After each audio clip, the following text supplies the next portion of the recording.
Why are you crying? They would laugh in front of me. During the take, they would start laughing together, high-fiving each other. Did you hear how funny she sounds? You know what I mean? They're like, no, you're a foreigner. You're not from here. Do you even understand what it means to be Indian? I'm telling the embassy, the consulate, don't send me back, please. Inshallah, don't send me back. That agency calls me, that Tipu guy calls me. He's like, I have something for you, come. It's all right. I go and meet him. He's like, do you want to go to India? I said, yeah, I want to go to India.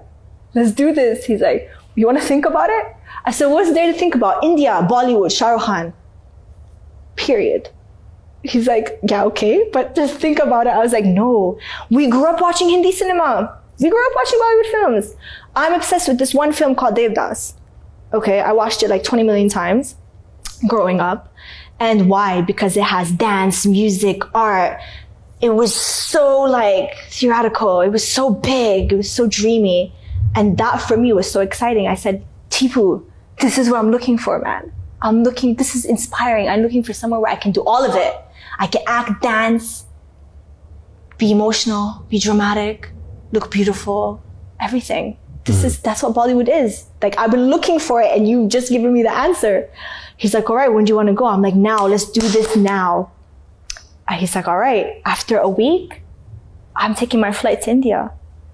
But I was so overexcited that I didn't think about what is required to go to India.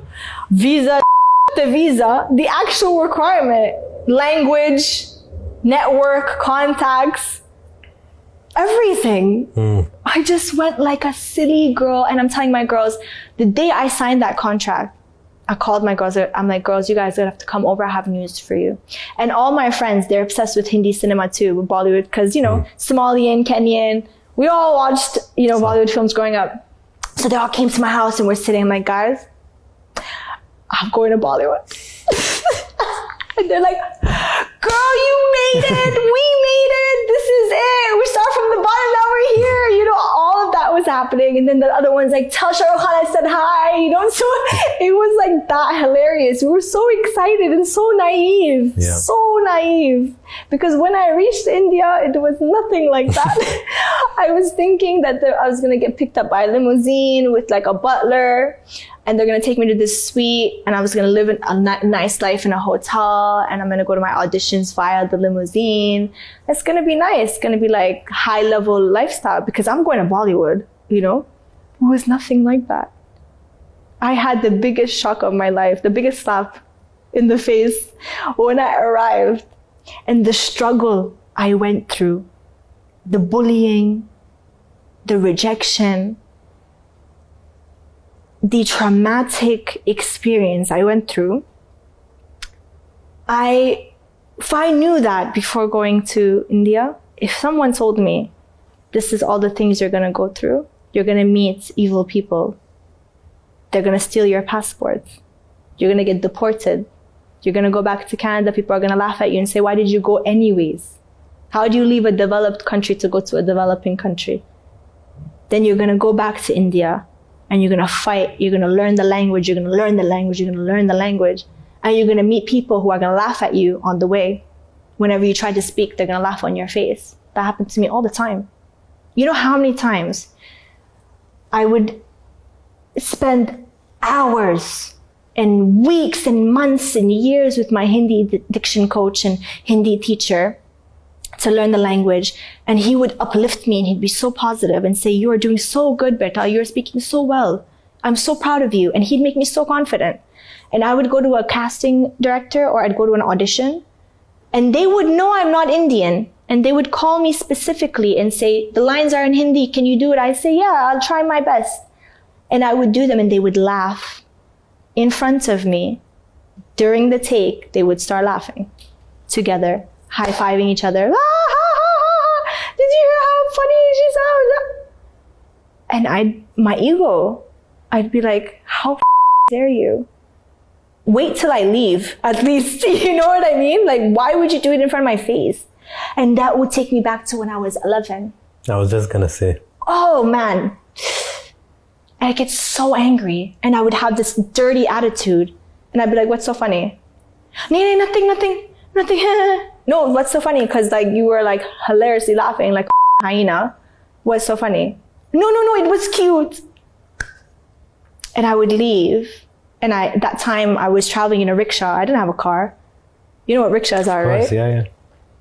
And I'd stand in the middle of the road and it's always raining. SubhanAllah, it's always raining when happens. And it's raining and I'm like hailing the rickshaw, he's coming and I'm crying and I'm like, you know, that time I was living in an area called Vira Desai Road. So I'd be like, Maya, Vira Desai Road. And I'd be crying. He'd be like, huh? I'd be like, Vira Desai Road, chalo. And he would take me and I would go and I'd howl and cry in the rickshaw. And the rickshaw driver is like traumatized. He's driving and he's like looking and he doesn't know what to do. And I'm like, crying. And I pick up the phone and I call my Hindi teacher. You said I was good. You said I was doing so good. And he'd be like, what happened? I'd be like, they laughed at me. That's all I would say. They laughed at me. They laughed at me. And I would cry. And it happened so many times to me. It was so difficult because all you wanted to do was learn and be accepted, and you're learning and you're investing time and energy and you want to be so positive and you're getting the complete opposite back. And it feels like the minute a door is opening, it's closing in your face. It's like they're opening it. They're like, hey, like it's open, come. And you're rushing towards it and they go right in your face. And that's what I went through for 5 years. Constantly. If it wasn't the language, it was the fact that I'm not Indian, and that would make me so angry because I'd be like, no, but listen, like, I'm North African, I'm Arab. Like, our cultures are very similar, and I'd want to make them understand that we are so similar. Like, don't focus on our differences, focus on our similarities. And nobody cared. You know what I mean? They're like, no, you're a foreigner, you're not from here. Do you even understand what it means to be Indian? Rightly so, I understand where they're coming from. This happens in every country, in any industry you go to. But I was so driven and so hungry that I just couldn't understand. It goes back to, again, when my mom, the divorce, everything, I was selfish. I didn't understand. Mm-hmm. And this is another scenario which is the same, where I didn't understand where they were coming from. Today, I understand where they're coming from because they want someone to earn it. You want to be here today, earn it. Learn our language. Learn what it is. They need you to be relatable. Be relatable. You are going to connect to billions of people. If you're not relatable, why are we going to invest our money on you? Who are you? Sah. It's true, but I couldn't fathom that. I didn't understand that because I believed in myself. Just give me a chance. Just see my audition. No, we don't want to audition you. I would stand in lineups for hours. I'm auditioning with 300, 400, 500 people who want the same thing. And imagine, I was auditioning with girls who are from Brazil, who also wanted to be Bollywood actresses, didn't know the language, didn't care for the language, but they said, whatever, let's try our luck. I was auditioning with Indian girls. I would audition with other South Asian girls. I was auditioning with the world because suddenly Bollywood became a vocal point of where actors wanted to come. Something had happened in Bollywood where people globally were coming, trying their luck. I didn't think that. I thought I was only going to compete with Indian girls. You know, I thought maybe not a lot of Indian girls wanted to do it. Maybe I might compete with like 10, 15, most. Hundreds. I got put in a house when I landed in India. You lived with 8 people, right? Can you imagine? 8, 9 girls. Yeah, I read. Can you imagine? No, I don't want to imagine. Yani, this is the biggest shock of my life. When I entered this house, and not nice girls. Rude girls who were cutthroat. Vicious. And they were the ones who stole my passport. Hello. Like within the first few months. And that was the biggest embarrassment. I cannot go. I'm telling the embassy, the consulate, don't send me back, please. Inshallah, don't send me back. They're like, no, but you don't have a passport, you don't have a visa, it's protocol, we gotta send you back. You don't understand. Like before I came, everybody back home, like all the people that knew me, not my friends, but people who knew me, they're like, oh, she's going to India, that's so stupid. She thinks she's gonna do something like, she's gonna be back in 10 days. I can't go back. It's like a bet, you know? You don't want to prove them right. They thought I was so crazy. They're like, move, like you need to go back, you're out. Final. No run, one word. Amazing. Thank you. Thank you. Thank you. That was nice. Thank you. You're getting emotional now.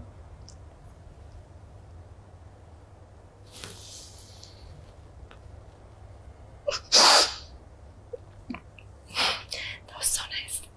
It was. Why are you crying? I think it's funny. It's like in a good way. It's not a bad thing. It's a good thing. I know. Because mentally, there's a rewind that happens. It's like, so it's like intense. And you just look at like all the kind of people you meet, and then you're just like, the world is like vicious. But it's also, I'll tell you why I cry, because I think about like other people, like girls that maybe went through the same thing as me and probably gave up. Like, it's so easy to give up. And I think about the kind of people I met who really brought me down, not in India, everywhere, even in Canada. You know, when I was just hustling, and I look and I go, haram, like if any girl or even a guy would have gone through that, they would have just been shattered. They would have lost hope. Yani, like if a human loses hope, it's the worst thing.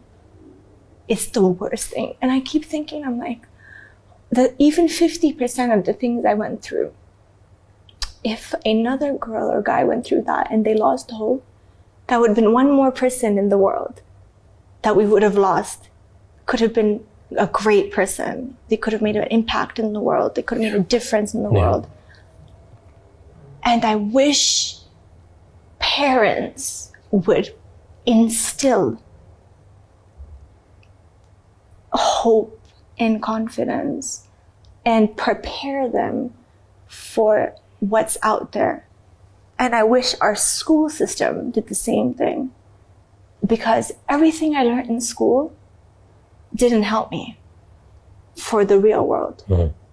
Metamorphosis and what type of rocks there are in the world, and you know what happens when the plant hits the sun at 4 p.m. That didn't help me for the jungle. And I always think about the necessity of your upbringing at home.